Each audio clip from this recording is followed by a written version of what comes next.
SITREP World Briefing for May 26, 2026. U.S. Central Command said it carried out new self-defense strikes in southern Iran, hitting missile launch sites and boats that it said were laying mines.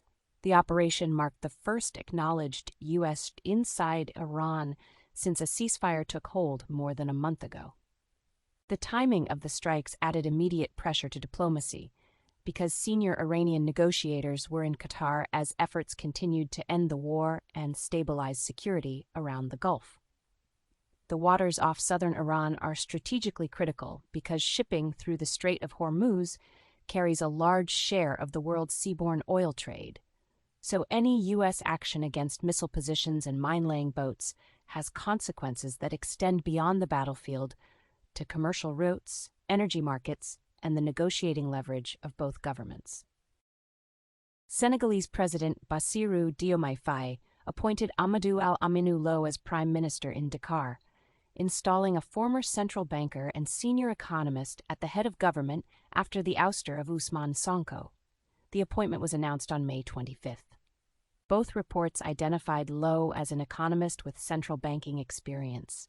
The move came only days after Sonko's removal. The appointment matters beyond a single personnel change because Senegal's prime minister oversees much of the government's day-to-day program delivery, and any shift at that level can quickly affect budget execution, reform plans, and relations inside parliament. Iranian negotiators and U.S.-linked interlocutors moved talks forward in Doha as President Donald Trump publicly linked any package with Tehran to a broader regional normalization agenda.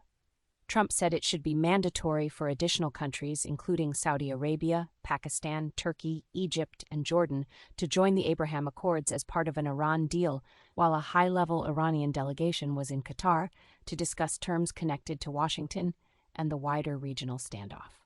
The Doha discussions carried both diplomatic and economic weight because the Iranian side arrived with senior political and financial officials, and the package under discussion extended beyond narrow nuclear language.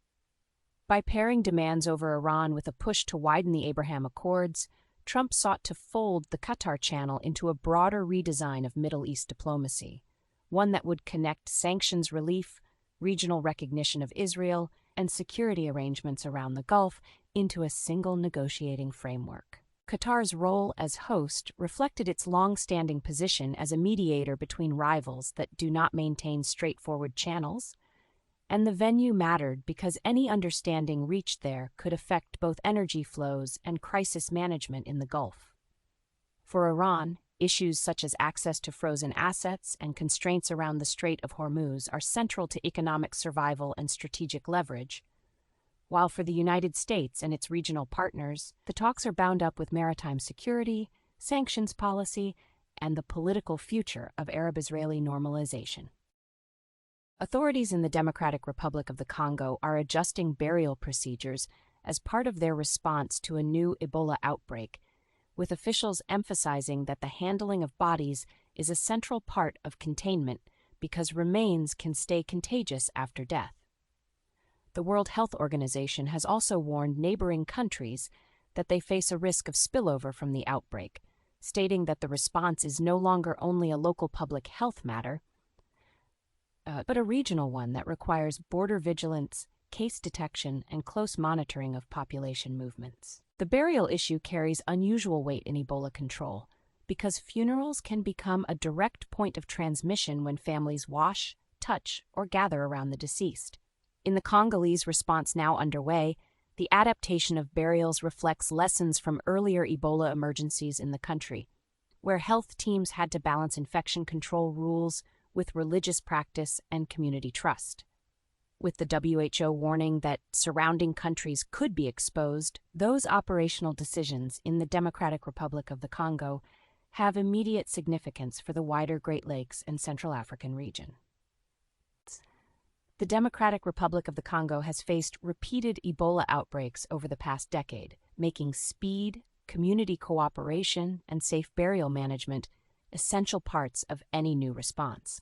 The WHO's cross-border warning indicates that neighboring health systems may need to strengthen screening, prepare isolation capacity, and coordinate information sharing if suspected cases emerge outside Congolese territory.